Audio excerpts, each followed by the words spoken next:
Hello friends, नमस्ते। How are you all? Hope all of you are well. आज actually आप लोग देख रहे हैं कि ये जो पेंडेमिक कंडीशंस है ऑल ओवर वर्ल्ड में, जो ये वायरस फैला हुआ है, डे पर day the number of patients are increasing only. तो आप सबों से अपील है मेरा, it is an humble request that everyone please try to be safe. अगर आप कहीं बाहर जाते हैं, आते हैं, उसके बाद एटलीस्ट जो प्राणायाम है, कपालभाति है, भस्त्रिका है, ये सब 10-15 बार ज़रूर करें, ताकि अगर कभी भी इस तरह का आपको शंका लगे कि नहीं मैं बाहर गया था, बाहर में फैला हुआ है corona virus, so if you do this type of this yogas, then definitely there will be no corona. Try to be safe, stay at home, and just utilize the time by this online education only. Nowadays really it's very pandemic conditions. चलिए दोस्तों, तो आज हम लोग start करते हैं chemical bonding, जो कि केमिकल बॉन्डिंग में मैंने आप लोगों को प्रीवियस लेक्चर्स में जो आपने देखा था, किस तरह से Lewis dot structures, total number of valence electron हमने किस तरह से कैलकुलेट किया। उसके बाद मैंने आपको बताया था ionic bond, electrovalent bond, the factors affecting the ionic bond like ionization enthalpy, electron gain enthalpy and lattice energy। उसके बारे में मैं फिर से एक बार आपको बताऊंगा जो नेक्स्ट वीडियो में होगा। आज का जो ये वीडियो है specially about the valence bond theory, लेकिन वैलेंस बॉन्ड थ्योरी से पहले वेस्पर थ्योरी जो मैंने लिटिल बिट डिस्क्राइब भी किया आप लोगों को, उसमें बॉन्ड पैरामीटर्स बाकी रह गया था। तो आज का जो मेन टॉपिक है हमारा बॉन्ड पैरामीटर्स।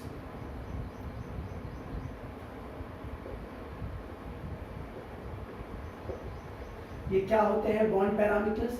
बॉन्ड पैरामीटर्स जो आपने देखा था valence electron pair repulsion theory में, किस तरह से कोई भी मॉलिक्यूल या कंपाउंड का स्ट्रक्चर का फॉर्मेशन कैसे होता है, उनका शेप किस तरह से हम लोग डिटरमाइन करते हैं कि कौन सा ट्राइगोनल है, कौन सा लीनियर है, कौन सा स्क्वायर प्लेनर है, कौन सा टेट्राहेड्रल है, वो सारी चीज़ों के बारे में हमने डिस्कस किया था इससे प्रीवियस वीडियो में, जो आप लोग देखना, रेगुलर एंड इरेगुलर शेप्स के बारे में बताया था, जिसमें एक ये बहुत ही इंपॉर्टेंट टॉपिक था हमारा बॉन्ड पैरामीटर्स, जिसका नॉलेज होना हमें बहुत ही ज़रूरी है कि क्या ऐसी चीज़ें हैं जो बॉन्ड पैरामीटर्स में हमें डिटरमाइन करती है। तो सबसे पहला है बॉन्ड लेंथ, बॉन्ड लेंथ। दूसरा है हमारा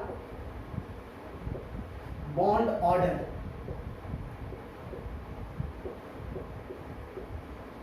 तीसरा है हमारा बॉन्ड एंगल,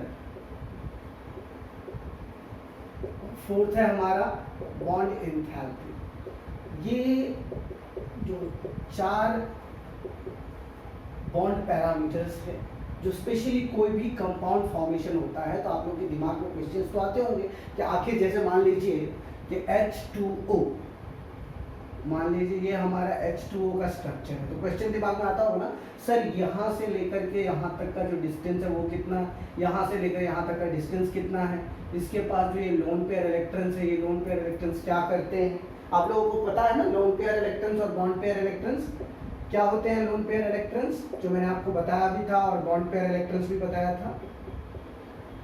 मैंने बताया था आपको कि लोन पेयर इलेक्ट्रॉन्स ऐसे इलेक्ट्रॉन्स होते हैं जो वैलेंस शेल इलेक्ट्रॉन में से जो बॉन्डिंग में पार्टिसिपेट नहीं करते हैं, वो इलेक्ट्रॉन्स को हम लोग लोन पेयर इलेक्ट्रॉन्स कहते हैं। जैसे मान लीजिए ऑक्सीजन है हमारा, तो ऑक्सीजन के अंदर में टोटल 6 वैलेंस इलेक्ट्रॉन्स है, राइट।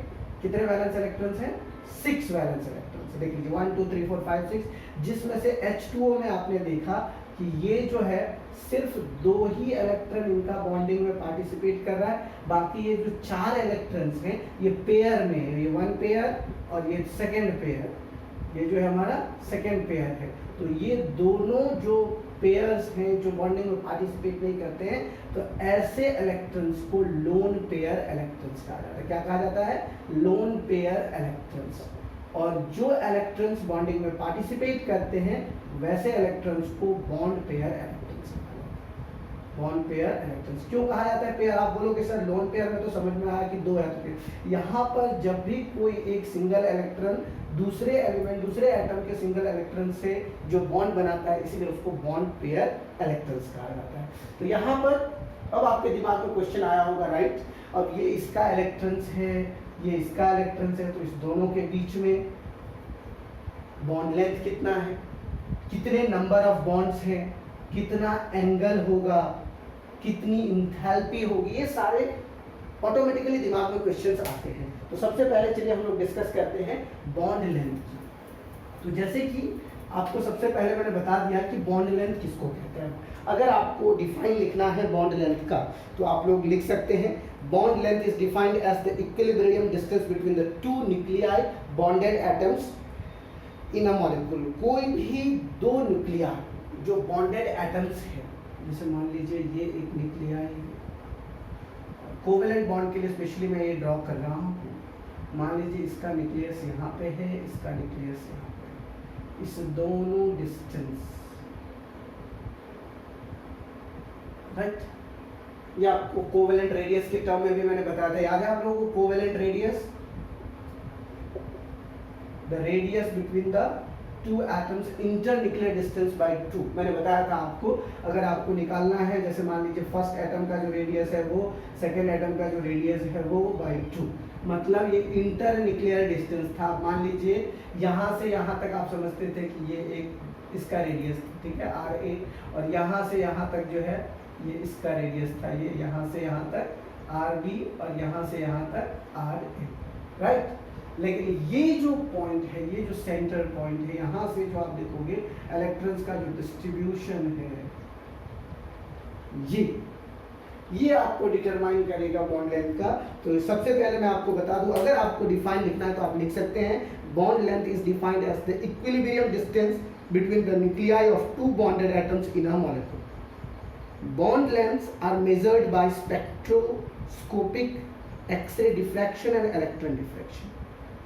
तो अगर आप लोगों को ये नहीं समझ में आ रहा है कि बॉन्ड लेंथ कितना होगा, तो जैसे मान लीजिए, जस्ट सपोज हाइड्रोजन और हाइड्रोजन, ये जानते हैं आप लोग कि हाइड्रोजन के एटम में एक इलेक्ट्रॉन्स, दूसरे हाइड्रोजन के एटम में भी एक इलेक्ट्रॉन्स, राइट? तो इस दोनों हाइड्रोजन का जो रेडियस होगा, हाइड्रोजन H2 का जो बॉन्ड पैरामीटर्स है वो 74 पिकोमीटर्स होगा, 74 पिकोमीटर्स। कोई पूछेगा what is the bond length of H2, तो सीधा सीधी याद रखना है 74 पिकोमीटर्स। अब आप पूछोगे कि सर आपने तो बोला है कोवेलेंट रेडियस, H2 में कोवेलेंट बॉन्ड भी होता है, राइट? तो यहाँ पर मैंने आपको जस्ट बताया कि बॉन्ड लेंथ का मतलब, bond length is defined as the equilibrium distance between the nuclei of two bonded atoms, the equilibrium distance between the nuclei of two bonded atoms in a molecule. इसको spectroscopic X ray diffractions या फिर electron डिफ्रैक्शंस method से इसको use किया गया था। इसके जो SI यूनिट्स हैं, SI यूनिट्स में आप कह सकते हैं इसको एंगस्ट्रम में मेजर किया जाता है, या फिर पिकोमीटर्स में, या फिर नैनोमीटर में। ये स्पेशली क्या है, the distance between the two nuclei, इसीलिए ये इक्विलिब्रियम डिस्टेंस है जो दोनों बॉन्डेड को कंबाइन करके रखता है। क्या करता है? कंबाइन करके रखता है। वैसे डिस्टेंस को क्या कहा जाता है? बॉन्ड लेंथ कहा जाता है। तो याद रखना है, मैं आपको एक टेबल बना देता हूं जिसमें आप लोगों को जितने भी आयनिक बॉन्ड या फिर कोवेलेंट रेडियस, कोवेलेंट आयनिक, ये सारी चीज़ों के बारे में मैं आपको बता देता हूँ। स्पेशली ये कोवेलेंट रेडियस का था, कैटाइनिक एनाइनिक का करोगे तो कैटाइनिक का रेडियस प्लस एनाइनिक का रेडियस। तो एक टेबल बना देता हूँ मैं, आपको सीधा सीधी इतना याद रखना है कि bond length it is a equilibrium distance between the two nuclei, H2 F2, hydrogen, fluorine, chlorine, iodine. मतलब स्पेशली अगर हेलोजेंस कंपाउंड में जितने भी है, हेलोजन में एक ब्रोमीन भी रह गया, bromine, iodine, nitrogen, hydrogen, fluorine, chlorine, bromine, iodine, nitrogen, oxygen, इस सब के बॉन्ड लेंथ बहुत ही इंपॉर्टेंट है। जब आप एग्जाम्पल में शो करना चाहो तो इसको दिखा सकते हो। फिर उसके बाद आप HF, HCl, hydrogen fluoride, hydrogen chloride, hydrogen bromide, hydrogen iodide, इस तरह के भी आप रेडियस से शो कर सकते हो। अगर आपको इसको लिखना है नोटबुक में तो आप लिख सकते हैं, इसको लर्न करना हो लर्न कर सकते हैं, राइट?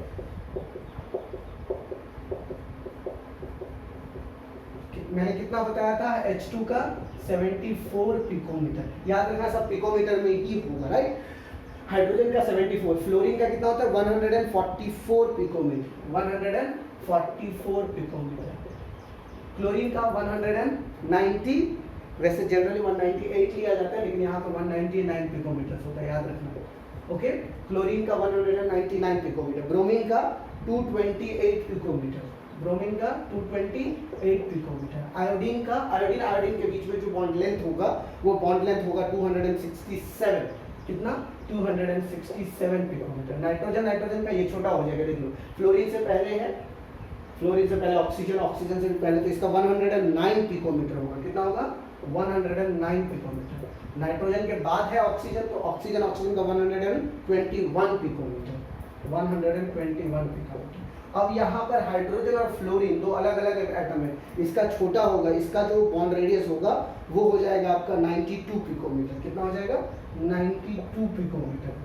HCl का हो जाएगा 127 पिकोमीटर, HBr और HI का 141 और 160, 141 पिकोमीटर और 160 पिकोमीटर, राइट। तो इसको आप लोग अपने नोटबुक में लिख सकते हैं, ये बॉन्ड लेंथ है, क्या है बॉन्ड लेंथ, याद रखना बॉन्ड लेंथ। तो आपको मैंने बताया था बॉन्ड लेंथ क्या होता है, किसी भी दो एटम का जो इक्विलिब्रियम डिस्टेंस होगा, इक्विलिब्रियम डिस्टेंस का मतलब मैंने आपको बताया था, यहाँ से इसके न्यूक्लियस से इसके न्यूक्लियस में, आप देख लीजिए यहाँ से जो इंटर न्यूक्लियर डिस्टेंस है दोनों का, अब यहाँ पर एक मान लीजिए सेंट्रल एटम है, ये जो बॉन्ड क्रिएट किया, ये हाइड्रोजन है आपका, ये भी आपका हाइड्रोजन है, तो ये internuclear distance between the two bonded atom, यहाँ से आप देख लीजिए ये जो डिस्टेंस होगा, ये जो डिस्टेंस होगा, ये जो डिस्टेंस होगा, ये internuclear distance between the two bonded atoms. What is bond length? Bond length is defined as the equilibrium distance between the two nuclei of the two bonded atoms in a molecule. इसको कैसे निकाला जाता है? X ray diffraction से, electron diffraction से, या फिर spectroscopic machine से, ठीक है।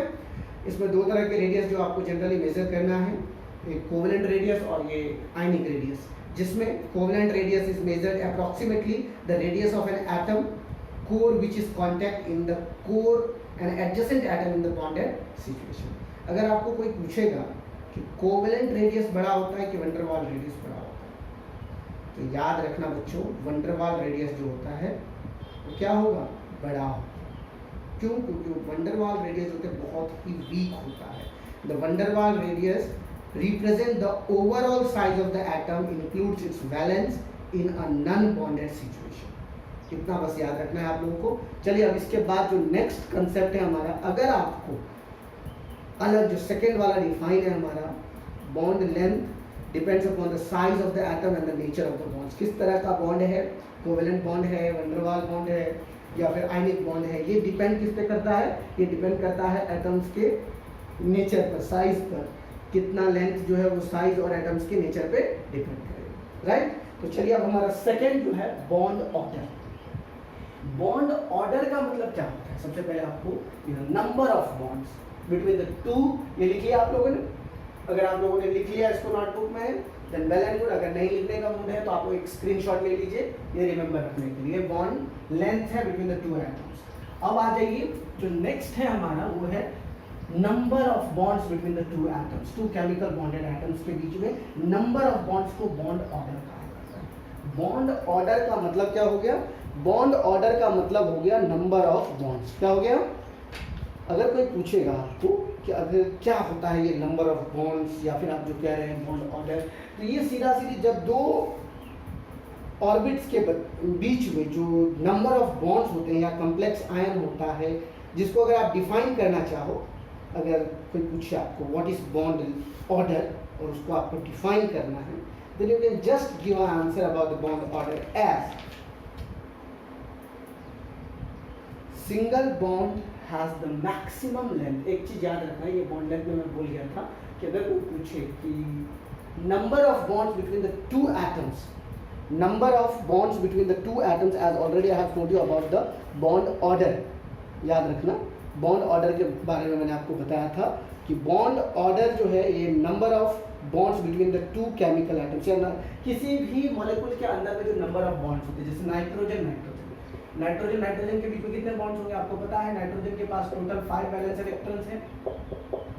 इन दोनों के बीच में ये जो है नंबर ऑफ बॉन्ड्स, तो इनका बॉन्ड ऑर्डर कितना हो जाएगा? 3 हो जाएगा। ऑक्सीजन ऑक्सीजन के बीच में कितना है? सबको पता है ऑक्सीजन का वैलेंस इलेक्ट्रॉन 6 होता है। तो इन दोनों के बीच में जो बॉन्ड ऑर्डर होगा 2। अगर आपको कोई पूछेगा मीथेन में कार्बन के बीच में जो हाइड्रोजन या कार्बन कार्बन के बीच में जो सिंगल बॉन्ड्स है, तो अगर कोई पूछेगा आपको इसमें बॉन्ड ऑर्डर कितना है, तो इसमें बॉन्ड ऑर्डर हो जाएगा। या फिर हाइड्रोजन हाइड्रोजन के बीच में बॉन्ड ऑर्डर, समझ में आ रहा है?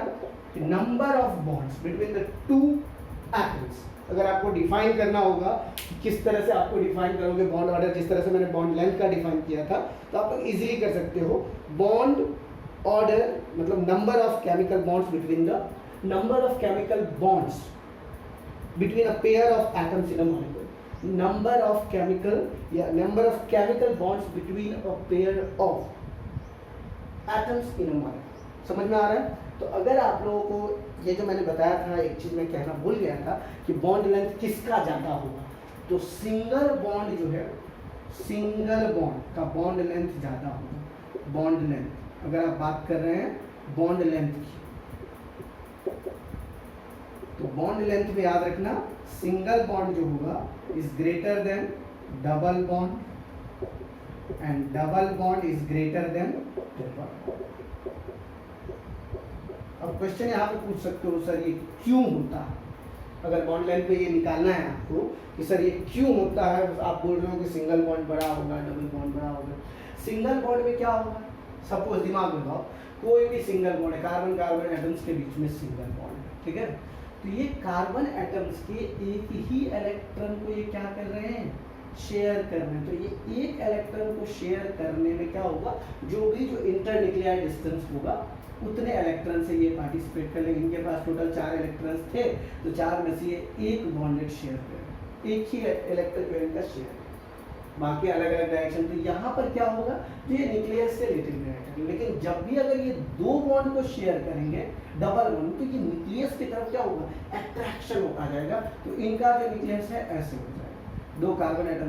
लेकिन जब ट्रिपल बॉन्ड की बात करोगे, ठीक है, तो ट्रिपल बॉन्ड में क्या हो जाएगा, इनका न्यूक्लियस और छोटा होगा।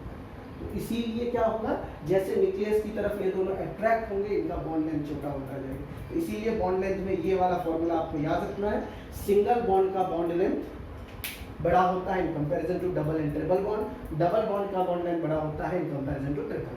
अब क्वेश्चन आता है कि सर आप बॉन्ड लेंथ और बॉन्ड ऑर्डर का क्या रिलेशन शो करना है? तो सीधा सीधी याद रखना, bond length is inversely proportional to bond order, is inversely proportional to bond order, या bond order is inversely proportional to bond length. इस वर्ड को याद रखिए कि जितना ज़्यादा बॉन्ड लेंथ उतना कम बॉन्ड ऑर्डर, या जितना ज़्यादा बॉन्ड ऑर्डर उतना कम बॉन्ड लेंथ। तो इस तरह से आप लोगों ने बॉन्ड लेंथ और बॉन्ड ऑर्डर के बारे में पढ़ा।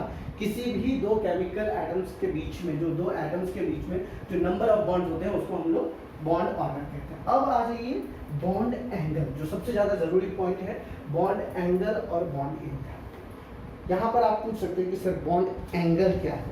तो किसी भी 2 एटम्स के बीच में जो उनको ऑर्बिटल्स है, the containing bonding electron pairs around the angle which is expressed in degree, जिसको हम लोग स्पेशली स्पेक्ट्रोस्कोपिक मेथड से सेंट्रल एटम से जो भी मॉलिक्यूल्स अटैच है उनके बीच में जो बॉन्ड एंगल होगा, जैसे मैंने आपको बताया था कि वाटर का जो शेप है इस तरह से 1 2 3 4 5 6, यहाँ पे एक हाइड्रोजन एटम है, यहाँ पे एक हाइड्रोजन एटम। तो इन दोनों का जो एंगल होगा 2 एडजेसेंट एटम्स के बीच में, ये हमारा सेंट्रल एटम हो गया, ये क्या हो गया, सेंट्रल एटम। याद रखना इस वर्ड को, सेंट्रल एटम, जिससे जो नंबर ऑफ बॉन्ड्स जुड़े होते हैं। और ये दोनों जो हो गए एडजेसेंट एटम्स हो गए, क्या हो गए, एडजेसेंट एटम्स। तो ये दोनों एडजेसेंट एटम्स के बीच में जो एंगल का फॉर्मेशन होगा उसे बॉन्ड एंगल कहा जाएगा। उसको क्या कहा जाएगा, बॉन्ड एंगल्स कहा जाएगा। तो आपको पता है कि H2O में बॉन्ड एंगल कितना होता है? H2O का बॉन्ड एंगल कोई भी पूछेगा तो याद रखना 104 डिग्री और 5 मिनट्स, ठीक है, 104 डिग्री या फिर 4 डिग्री 5 मिनट्स में 104.5 डिग्री, 104.5 डिग्री, राइट। अभी मैं बताऊंगा 109 डिग्री। ये आपके एनसीईआरटी टेक्स्ट बुक में दिया हुआ है कि किसी भी दो एटम के बीच में जो बॉन्ड एंगल्स होंगे वो कितने होंगे। तो अगर आप लोगों के पास एनसीईआरटी है तो उसमें आप लोग एनसीईआरटी में एवरेज बॉन्ड लेंथ दिया गया है। एवरेज बॉन्ड लेंथ जो है 4.2 टेबल और 4.3, 4.4 ये तीनों टेबल्स में आपके कोवेलेंट आयनिक या फिर कोई भी कंपाउंड्स में जो मॉलिक्यूल्स है सेंट्रल एटम से जो अटैच है उनका बॉन्ड लेंथ कितना होगा, ऑक्सीजन हाइड्रोजन का कितना होगा, हाइड्रोजन हाइड्रोजन का कितना होगा। इस एक केस में मुझे याद आ रहा है कि ओजोन का जब आप लोगों ने रेजोनेटिंग स्ट्रक्चर देखा था तो ओजोन में याद है आप लोगों को कि जब हम लोग एक सिंगल बॉन्ड था और एक डबल बॉन्ड था, राइट? याद है, एक डबल बॉन्ड और एक सिंगल बॉन्ड। तो सिंगल बॉन्ड का बॉन्ड लेंथ 148 पिकोमीटर था। कितना था? 148 पिकोमीटर ये सिंगल बॉन्ड का जो था, और ये डबल बॉन्ड का 121 picometre. Since electron is a dynamic particle तो क्या होता है, यहाँ पर ये इलेक्ट्रॉन इधर से इधर जाएगा। ये पहला स्ट्रक्चर था, फिर दूसरा स्ट्रक्चर में इस तरह मैंने बनाया था। याद है आप लोग को रेजोनेटिंग स्ट्रक्चर्स? अगर याद होगा तो यहाँ पर अब शिफ्ट हो गया 121 पिकोमीटर और इधर 148 पिकोमीटर। लेकिन जब ये एवरेज डिस्टेंस निकाला जाता है इस दोनों और तीनों ऑक्सीजन के बीच में ऐसे डॉट डॉट करके जो देता है तब बताया जाता है इस दोनों का रेडियस 121 पिकोमीटर। कितना हो जाता है? 121। तो this is an average bond length, ये एवरेज बॉन्ड लेंथ। लेकिन अब बात कर रहा हूं मैं बॉन्ड एंगल का कि किसी भी दो एटम्स के बीच में कितने बॉन्ड एंगल होंगे। तो अगर ऑक्सीजन हाइड्रोजन का है तो 96 picometre, carbon hydrogen 107 picometre, nitrogen oxygen 136 picometre, carbon oxygen 143 picometres. इसी तरह से आप सिंगल बॉन्ड डबल बॉन्ड दोनों का निकालोगे। कोई पूछेगा आपको इस तरह ये बॉन्ड एंगल और बॉन्ड रेडियस इस दोनों में क्या डिफरेंस है और क्या सिमिलैरिटीज है। Bond order, bond length, bond angle, ये तीन चीज को समझने के लिए आपको जो मैंने बताया भी था क्या क्या चीजें जरूरी है आपको बॉन्ड एंगल, बॉन्ड लेंथ और बॉन्ड रेडियस में, ये दो तीन चीजों का होना बहुत ही जरूरी है। जो आप लोगों को समझ में आ रहा होगा देन इट्स वेरी इजी। जैसे मीथेन का स्ट्रक्चर करोगे ना CH4, तो जनरली तुम लोगों को लग रहा होगा ये कार्बन है, चारों साइड से हाइड्रोजन है, 90 डिग्री होना चाहिए, यही लग रहा है ना तुम लोग, लेकिन ऐसा नहीं होता है। क्यों नहीं होता है? कि हर एक एलिमेंट का जो पोलैरिटी है, जो इलेक्ट्रोनेगेटिविटी इसके जो वैल्यूज है वो डिफरेंट है। इसका जो स्ट्रक्चर देखोगे, इसका स्ट्रक्चर टेट्राहेड्रल होता है इस तरह से 1 2 3, यहाँ पे एक हाइड्रोजन, यहाँ पे एक हाइड्रोजन, यहाँ पे एक हाइड्रोजन, इस तरह का इनका स्ट्रक्चर होता है टेट्राहेड्रल स्ट्रक्चर। मतलब टेट्राहेड्रल जानते हो टेट्राहेड्रल कैसे बनता है?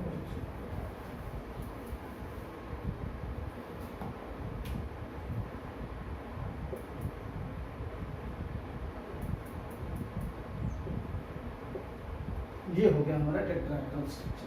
कि इसमें कोई पूछेगा कि सर ये बॉन्ड एंगल कितना है, तो 109 डिग्री 28, याद रखना इस वर्ड को, 109 डिग्री 28 मिनट जो है ये हमारा बॉन्ड एंगल है बिटवीन द मीथेन। इसी तरह से कोई पूछेगा आपको अमोनिया के बीच में, जैसे nitrogen hydrogen hydrogen, nitrogen is more electronegative than hydrogen, तो अमोनिया का जो होता है उसी तरीके से अगर आप 1 2 3 यहाँ पे हाइड्रोजन हाइड्रोजन हाइड्रोजन, ये जो एंगल होता है 107 डिग्री होता है। समझ में आया? तो अगर आप लोगों को अगर इसका डिफाइन लिखना है कि बॉन्ड एंगल क्या है तो सीधा सीधी लिख सकते हैं, दो ऑर्बिटल्स के बीच में जो इलेक्ट्रॉन पेयर्स होते हैं around the central atom in a molecule complex और ion, the angles between the adjacent atoms, दो बॉन्डेड जो एडजेसेंट है, ये दोनों जो एडजेसेंट एटम्स है इन दोनों के बीच में जो एंगल होगा उसको बॉन्ड एंगल्स कहा जाता है, राइट? तो आप लोगों ने देखा किस तरह से H2O, CH4, NH3 किस तरह से इनका बॉन्ड एंगल्स बना। और लास्ट है हमारा बॉन्ड इंथैल्पी। क्या है? Bond enthalpy. बॉन्ड इंथैल्पी क्या होता है? बॉन्ड इंथैल्पी होता है the minimum energy required to remove an electron from the gaseous atoms. Bond enthalpy का मतलब हो गया कोई भी मॉलिक्यूल को अगर आप उसमें से एक एटम्स को निकाल रहे हैं, ठीक है। जैसे ऑक्सीजन है, ऑक्सीजन जो होता है वो क्या होता है, डबल बॉन्ड होता है। आप लोगों को पता है O2 कैसा होता है, ऑक्सीजन के बीच में डबल बॉन्ड होता है। अब इस डबल बॉन्ड में से मुझे एक ऑक्सीजन को रिमूव करना है, तो एक ऑक्सीजन एटम को यहाँ पर रिमूव करने के लिए जो अमाउंट ऑफ एनर्जी लगेगी, उस अमाउंट ऑफ एनर्जी को बॉन्ड एंथैल्पी कहा जाता है। तो ऑक्सीजन को, ये ऑक्सीजन बनाने के लिए, सिंगल एटम्स बनाने के लिए, O2 से O बनाने के लिए जो अमाउंट ऑफ एनर्जी लगेगा, delta H is equal to 498 kilojoule per mole. याद रखना ये वर्ड, 498 किलो जूल पर मोल। मतलब ऑक्सीजन, वो O2 जो था, ऑक्सीजन के बीच में डबल बॉन्ड है। अब ऑक्सीजन से ऑक्सीजन को तोड़ने के लिए, ऑक्सीजन एटम अलग करने के लिए जो अमाउंट ऑफ एनर्जी लगती है, उसी को क्या कहा जाता है, बॉन्ड एंथैल्पी। अगर आप लोगों को डिफाइन लिखना है तो लिख सकते हैं the amount of energy required to break 1 mole of bonds of a particular type between the two atoms in a gaseous state is called bond enthalpy and the SI unit is kilojoule per mole, right? इसी तरह से nitrogen का, अगर nitrogen N2 जो है, N2 के बीच में क्या है, ट्रिपल बॉन्ड है। तो ट्रिपल बॉन्ड से अगर सिंगल बॉन्ड, वो 946 किलो जूल पर मोल। अगर नाइट्रोजन जो होता है, N2 जो होता है, कैसा होता है, N और M के बीच में ट्रिपल बॉन्ड। अब ये ट्रिपल बॉन्ड को क्या करना है, आपको पता है, ये ट्रिपल बॉन्ड को आपको नाइट्रोजन गैसियस स्टेट में लाना है, अलग करना है। दोनों नाइट्रोजन को क्या करना है, अलग कर देना है। Nitrogen gaseous plus nitrogen gaseous, ये दोनों को अलग कर देना। तो ये अलग करने में जो अमाउंट ऑफ एनर्जी लगेगी, उसी एनर्जी को क्या कहेंगे हम लोग, बॉन्ड एंथैल्पी। पता है आपको नाइट्रोजन के बीच में कितनी एनर्जी लगती है, 946 किलो जूल पर मोल, ठीक है। और अगर मैं पूछूं, यहाँ पर देख लिया आपने, डबल बॉन्ड देख लिया आपने, ट्रिपल बॉन्ड देख लिया। अगर मैं सिंगल बॉन्ड की भी बात करूं, जैसे HCl हाइड्रोक्लोरिक एसिड है, HCl में से H को और Cl को अलग करने में, HCl है और HCl को आप इसमें से H को अलग कर रहे हो और Cl को अलग कर रहे हो, तो ये तोड़ने में जो आपको अमाउंट ऑफ एनर्जी लगेगी, वो एनर्जी इन दोनों से कम लगेगी। क्यों पता है, सबसे पहले तो एक आयनिक कंपाउंड है और दूसरा इनके पास सिंगल बॉन्ड है, तो इन दोनों को तोड़ने में जो अमाउंट ऑफ एनर्जी लगती है वो है 431 किलो जूल पर मोल।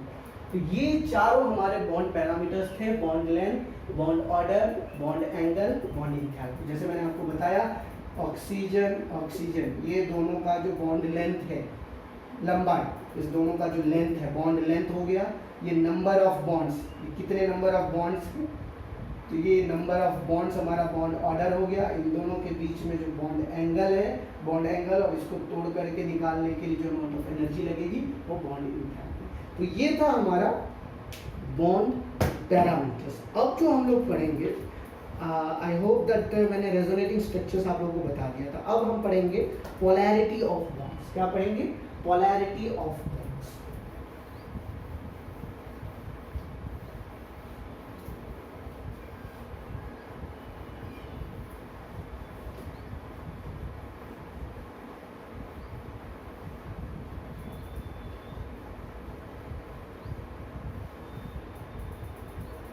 अब जैसे कोई पूछेगा तो व्हाट इज पोलराइजेशन या पोलैरिटी ऑफ बॉन्ड्स हमारा टॉपिक है।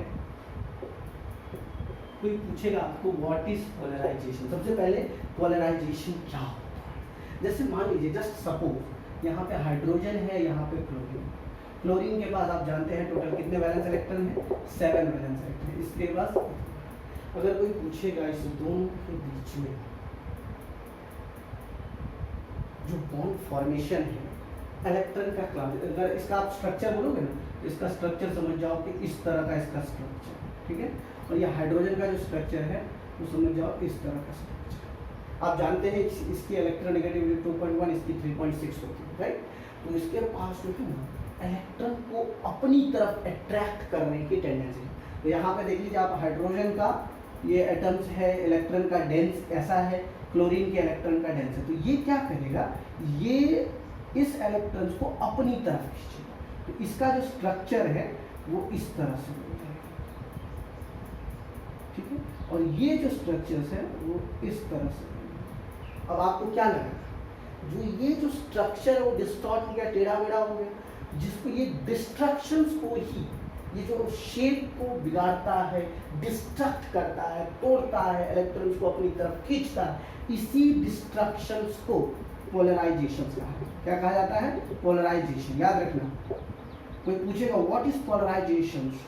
The electron dense towards one of the atoms in a bonded atom molecule, the electron dense move towards one side, that destruction is called polarization।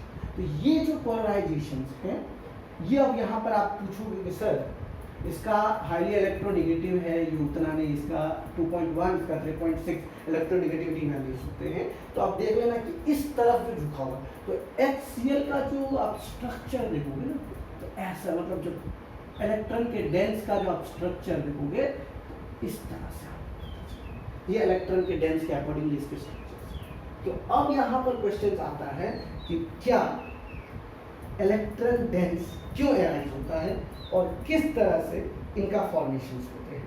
तो मैंने आपको बताया था the existence of 100% ionic character किसी भी bond में नहीं होता। याद रखिए 100% आयनिक और covalent character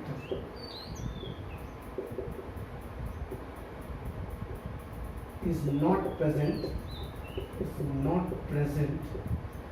in ionic and covalent bond respectively। ये वर्ड याद रखो। किसी भी यहाँ पे जनरली तुम कहोगे कि सर हाइड्रोजन और क्लोरीन जो है शेयर कर रहा है इलेक्ट्रॉन का, राइट। यहाँ पर हाइड्रोजन के पास 1 इलेक्ट्रॉन था, क्लोरीन के पास 7 इलेक्ट्रॉन्स हैं, तो यहाँ पर जो है ये कोवेलेंट बॉन्ड का फॉर्मेशन कर रहा है, राइट। तुम लोग यही कहोगे कि हाइड्रोजन ने अपना डुएट कंप्लीट कर लिया और इसने अपना ऑक्टेट कंप्लीट कर लिया, राइट। तो आप बोलोगे कि इस तरह का जो स्ट्रक्चर, इसको रिमूव कर दो तो ये जो स्ट्रक्चर बनेगा पोलैरिटी ऑफ बॉन्ड्स वैसे ही शो करेगा। लेकिन मैं आपको बता रहा हूँ ये जो इलेक्ट्रॉन ट्रांसफर होगा तो इसके ऊपर में डेल्टा पॉजिटिव और डेल्टा निगेटिव। अब क्वेश्चन पूछोगे कि सर ये डेल्टा पॉजिटिव और डेल्टा नेगेटिव है क्या, तो यही वो आयनिक परसेंटेज है, आयनिक कैरेक्टर है कोवेलेंट बॉन्ड के अंदर। अब क्वेश्चन यहाँ पे तुमने कहा कि शेयर करता है कि ये कोवेलेंट बॉन्ड है, तो ये जो इलेक्ट्रॉन का डेंस है, ये जो इलेक्ट्रॉन को अपनी तरफ अट्रैक्ट कर रहा, पोलराइज कर रहा है, तो उसी में पोलराइजेशन के थ्रू जो इलेक्ट्रॉन का मूवमेंट होता है दैट इज डेल्टा प्लस। और ये जो एक्सेप्ट किया है तो बहुत कम मात्रा में ये लोग रिमूव करते हैं और बहुत कम मात्रा में एक्सेप्ट करते हैं, इसीलिए कि कोई भी कोवेलेंट 100% कोवेलेंट कैरेक्टर नहीं होगा, या आयनिक बॉन्ड है तो 100% आयनिक बॉन्ड नहीं होगा, सम परसेंटेज आयनिक कैरेक्टर्स होते हैं, परसेंटेज कोवेलेंट कैरेक्टर्स होते हैं। तो यही परसेंटेज कोवेलेंट कैरेक्टर और परसेंटेज आयनिक कैरेक्टर के कारण जो पोलराइजेबिलिटी होती है, तो कोई भी जो 100% नहीं है, अगर in case of covalent bond between the two hydrogen atoms there is some ionic character. अगर जनरली अगर बात करो, कोई बोलता है ना कि 100% कोई भी बॉन्ड ना तो कोवेलेंट है और ना ही आयनिक है, हाइड्रोजन हाइड्रोजन, अब इसमें तो तुमको संपूर्ण दोनों का इलेक्ट्रोनेगेटिविटी भी सेम है, एक एक इलेक्ट्रॉन्स भी है, दोनों एक एक दूसरे से शेयर करके ये भी डुएट कंप्लीट कर रहा है। इवन इसके अंदर भी परसेंटेज आयनिक कैरेक्टर है। लेकिन जब दो कोवेलेंट बॉन्ड का फॉर्मेशन होते हैं, दो मॉलिक्यूल्स के बीच में, स्पेशली जब इलेक्ट्रॉन अट्रैक्ट होते हैं, तो रिजल्ट क्या होता है, electron pair is situated exactly between the two identical nuclear, the bond is so formed is called non polar covalent. अब क्वेश्चन यहाँ पर पोलैरिटी ऑफ बॉन्ड्स में दो तरह के कोवेलेंट बॉन्ड होंगे, एक पोलर कोवेलेंट बॉन्ड, कौन सा, पोलर कोवेलेंट बॉन्ड्स, और दूसरा हो जाएगा नॉन पोलर कोवेलेंट। अब क्वेश्चन यहाँ पर क्या हो गया कि कोवेलेंट बॉन्ड में भी पोलैरिटी होता है, आ गया। तो जिस कारण से इसको दो पार्ट में, तो इस दोनों के बीच में पूछेगा आपको किस टाइप का बॉन्ड है, तो ये जो है नॉन पोलर कोवेलेंट। जितने भी मॉलिक्यूल्स हैं H2, Cl2, O2, N2, ये सब के बीच में नॉन पोलर कोवेलेंट बॉन्ड, जो सेम एटम्स है, याद रखना आप लोग, जो सेम एटम्स है उनके बीच में क्या होगा, नॉन पोलर कोवेलेंट बॉन्ड होगा। As a result, the electron pair is situated exactly between the two identical nuclei. So the bond is formed is called non-polar covalent bond. Contrary to this, in this case, the heteronuclear molecule, अगर आप HF की बात करें कि HF में जो electron shared paired है दो एटम्स के बीच में, तो fluorine since highly electronegative element है इन कंपैरिजन टू हाइड्रोजन, अगर आप बात करें तो पोलराइजेबिलिटी या अगर आप पूछोगे कि HF सर कैसा बॉन्ड है, हाइड्रोजन फ्लोराइड जो है कैसा बॉन्ड है, तो आप जानते हैं कि ये हाईली इलेक्ट्रोनेगेटिव एलिमेंट है, तो ये जो है पोलर कोवेलेंट होगा, तो कोवेलेंट बॉन्ड मैं मानता हूँ। ये देख लीजिए आप यहाँ पर अपना हाइड्रोजन डुएट कंप्लीट कर रहा है, फ्लोरीन ऑक्टेट कंप्लीट कर रहा है, तो ये होगा तो कोवेलेंट, लेकिन किस टाइप का कोवेलेंट बॉन्ड होगा, HF, HCl, H2 ये सब के सब क्या होंगे, पोलर कोवेलेंट। तो अब आपको क्वेश्चन यहाँ पे पूछा जा सकता है कि सर ये पोलर नॉन पोलर निकालने का वैल्यू क्या है, तो इसमें आपको जो निकालना है वो है डाइपोल मोमेंट। क्या निकालना है, डाइपोल मोमेंट। कैसे निकलता है डाइपोल मोमेंट, डाइपोल मोमेंट का अगर आप बात करोगे तो डाइपोल मोमेंट में आपको बस दो चीज़ का ज्ञान होना बहुत ज़रूरी है। एक होता है हमारा चार्ज और दूसरा होता है हमारा डिस्टेंस। चार्ज और distance between the two atoms अगर आपको पता है तो आप इजीली डाइपोल मोमेंट निकाल सकते हैं, राइट। डाइपोल मोमेंट याद रखना, ये जो पोलराइजेबिलिटी होती है किसी भी मॉलिक्यूल्स के बीच में, तो वो किसको अराइज करती है, वो अराइज करती है डाइपोल मोमेंट। डाइपोल मोमेंट को अगर आप डिफाइन करना चाहते हैं, the product of magnitude of the charge and the distance between the centre of the positive and negative charge, it is usually, अगर आप याद रखना डाइपोल मोमेंट जो होते हैं ये पोलराइजेबिलिटी जो डेवलप करते हैं दो एटम्स के अंदर, पॉजिटिव और नेगेटिव चार्ज, तो इसको कहते हैं डाइपोल मोमेंट। क्या बोलते हैं, डाइपोल मोमेंट। एक ग्रीक लेटर है जिसको म्यू कहा जाता है। क्या कहा जाता है, mu. Dipole moment is the product of charge and the distance between the two nuclear. Distance between the charge into distance, तो यहाँ पे लिख देता हूँ between two nuclear, between two nuclear. Q is equal to, अगर आपको कोई पूछे what is dipole moment, dipole moment is equal to Q into R, या distance between the two nuclear को मैंने R लिया है, अगर D भी लेना चाहते हैं तो आप D भी लिख सकते हैं। Mu is equal to Q into R और mu is equal to Q into D। D का मतलब होगा distance between the two nuclear. इसका जो SI यूनिट होता है, SI यूनिट वो D बाय होता है। क्या होता है, D बाय। अब क्वेश्चन है कि ये D बाय क्या होता है, इसमें dy जो है इसका SI यूनिट है जिसका वैल्यू 3.33564, कितना होता है 3.33564, याद रखना है। 1 dy is equal to, SI unit इसका dy होता है, dy, तो 1 dy is equal to 3.33564 into 10 to the power minus 30, 3.33564 into 10 to the power minus 30। Charge का ऐसा यूनिट कूलम और डिस्टेंस का 1 dy इज इक्वल टू इतना, इसको लिख लें। यहाँ पर तुम लोगों को कुछ न्यूमेरिकल्स होंगे इस रिलेटेड कि न्यूमेरिकल से सॉल्व करना है हम लोगों को ये डाइपोल मोमेंट का, तो वो भी मैं एक दो न्यूमेरिकल्स भी आप लोगों को बता देता हूँ किस तरह से इसके न्यूमेरिकल्स को सॉल्व करना है। बस खाली आप लोगों को याद रखना है कि कोई भी ये जो पोलराइजेबिलिटी हुआ है किसी भी कोवेलेंट बॉन्ड के अंदर में, जो पोलर नॉन पोलर क्यों 100% आयनिक या 100% कोवेलेंट कैरेक्टर नहीं होता है, जिसके बारे में मैंने आपको बताया अभी कि किस तरह से आप डिफाइन करोगे इनकी पोलराइजेबिलिटी को, राइट। तो चलिए हम लोग एक दो न्यूमेरिकल्स सीख लेते हैं इसके ऊपर।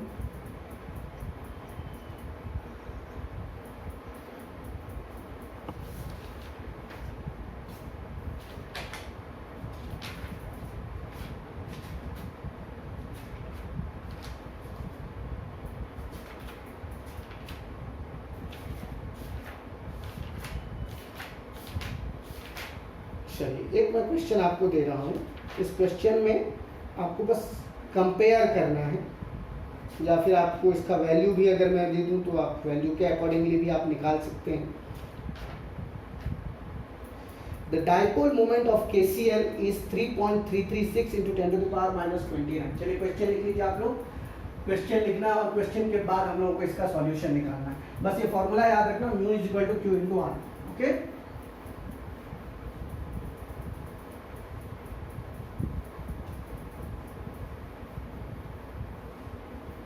क्वेश्चन है dipole moment of KCl is, question में दिया हुआ है डाइपोल मोमेंट का वैल्यू दिया है 3.336 into 10 to the power minus 29, 3.336 into 10 to the power minus 29 coulomb metre, right.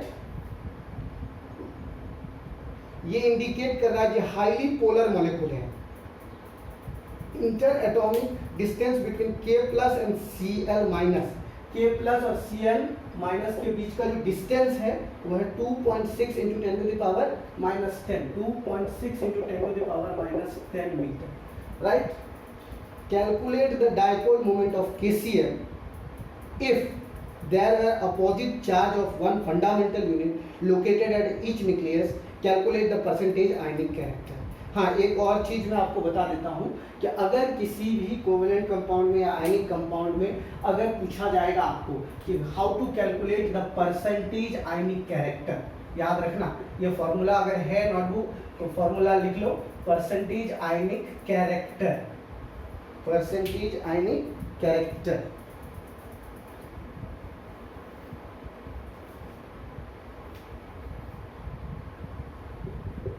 is equal to dipole moment upon calculated dipole moment 100% of ionic bond into 100।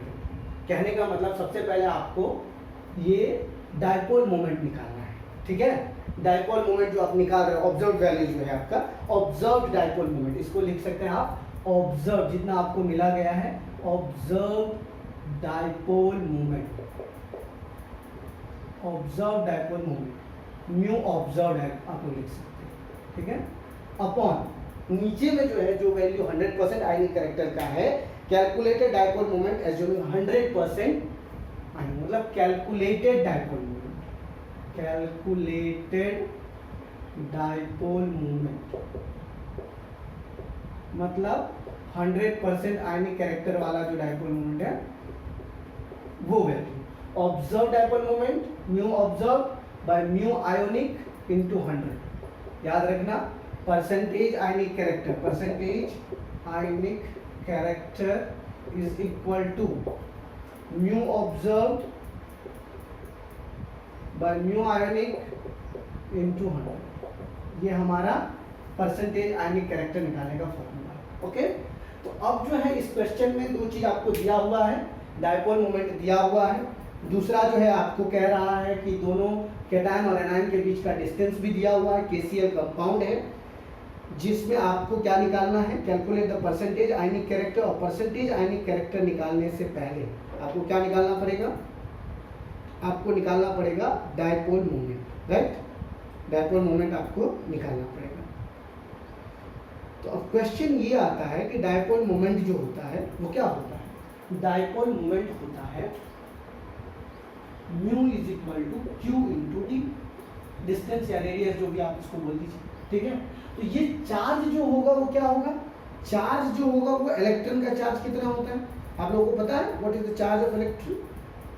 Charge of electron होता है यहाँ पर 1.6 into 10 to the power minus 19 और distance दिया है हमारा 2.6 into 10 to the power minus 19 metre, ठीक है। बात समझ रहे हैं या नहीं समझ रहे हैं।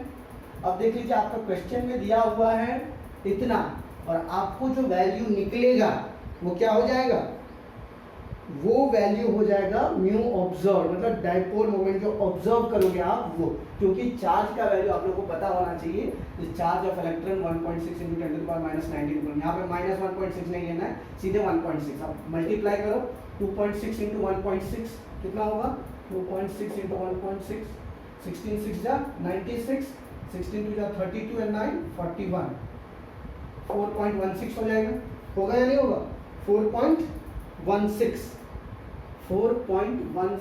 इंटू 10 टू दी पावर कितना हो जाएगा 19 और 19 कितना हो जाएगा 19 2 जा 38 हो जाएगा।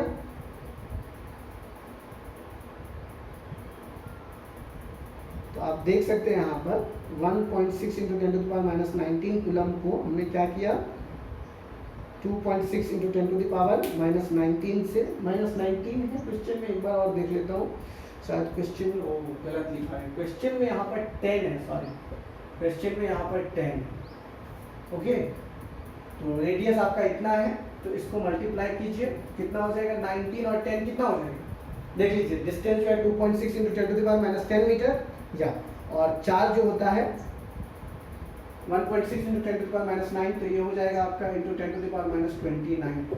ये क्या हो गया आपका म्यू ऑब्जर्व्ड। अब आपको निकालना है percentage ionic character. Percentage ionic character का फॉर्मूला आपको पता ही है, mu observed by mu ionic. Mu observed हमारा निकला इतना 4.6 × 10⁻29 अपॉन जो दिया हुआ है 3.336 × 10⁻29 × 100। भाई ये दोनों कैंसिल कर दो और सीधा सीधी 4.6 को 3.3 से डिवाइड करोगे तो आपका आंसर 80.09 आएगा। कितना आएगा 80.09 परसेंटेज आएगा।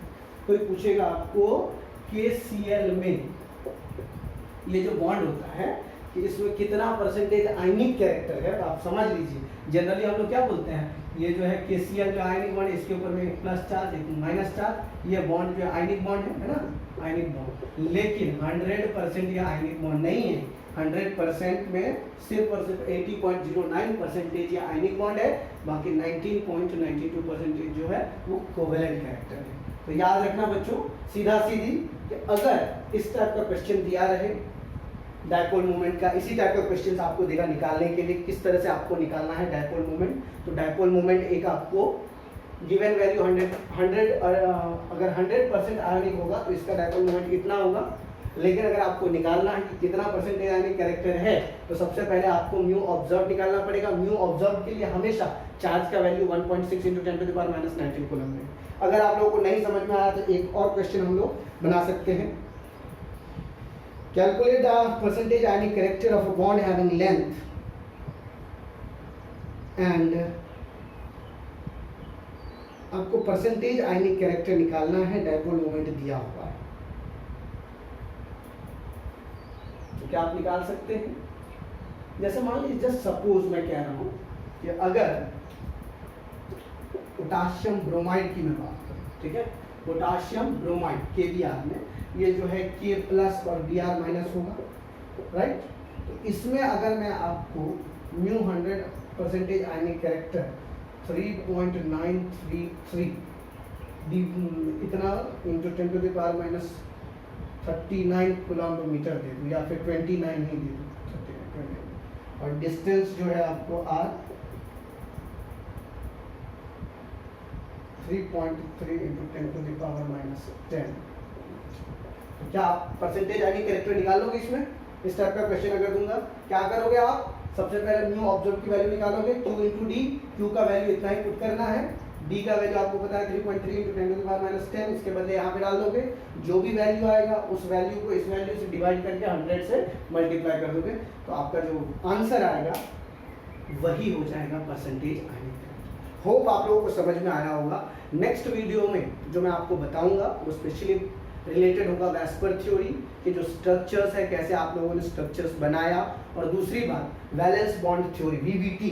इस चैप्टर में हमें और एक दो थ्योरी पढ़ना है, वो होगा कोवेलेंट के, specially valence bond theory, molecular orbital theory. और मॉलिक्यूलर ऑर्बिटल थ्योरी में हम लोग निकालेंगे किस तरह से जो आप बताओगे बॉन्ड ऑर्डर कितना होगा, कि H बीच में एक बॉन्ड जो है कैसे होता है, वो सारी चीज़ें हम लोग मॉलिक्यूलर ऑर्बिटल थ्योरी में पढ़ेंगे। आज के लिए जो मैंने आपको बताया है उस चीज़ पे ध्यान दीजिए। आज जो हमने पढ़ा था वो था बॉन्ड पैरामीटर्स। बॉन्ड पैरामीटर्स में मैंने आपको बताया था कि बॉन्ड लेंथ क्या होता है, बॉन्ड ऑर्डर क्या होता है, बॉन्ड एंगल क्या होता है, बॉन्ड इंथैल्पी क्या होता है। उसके बाद मैंने आपको डायपोल मोमेंट के बारे में बताया, उसके बाद मैंने आपको पोलर और नॉन पोलर कोवेलेंट बॉन्ड्स के बारे में बताया, उसके बाद डायपोल मोमेंट की मैंने एक न्यूमेरिकल्स बनाया। Dipole moment is equal to Q × D और Q × R। ये D डिस्टेंस के लिए डिनोटेड है, सिंस दो एटम्स के बीच में रेडियस होता है, इसीलिए R मैंने यहाँ पे लिखा है। Q × D उसके SI यूनिट्स क्या होते हैं, 1 dpi का वैल्यू कितना होता है, और किस तरह से परसेंटेज आयनिक कैरेक्टर निकाला जाता है। आई होप बहुत कुछ आज हमने सीखा। इस बेस्ड जो भी न्यूमेरिकल्स आपके पास, जो भी टेक्स्ट बुक है या नोट्स है, या फिर आप इंटरनेट से भी क्वेश्चन निकाल सकते हो परसेंटेज यानी कैरेक्टर निकालने के लिए। अगर आपको कोई भी कंफ्यूजन होगा तो आप इस वीडियो के नीचे में कमेंट कर सकते हैं, मैं डेफिनेटली आपको हेल्प करूंगा। नेक्स्ट वीडियो में हम लोग valence bond theory, hybridisations, molecular orbital theory के बारे में डिस्कस करेंगे। That's all for today. Thank you very much. If you have not like my channel, not subscribe my channel, don't forget to like and subscribe the channel for the latest notification. That's all. Thank you very much.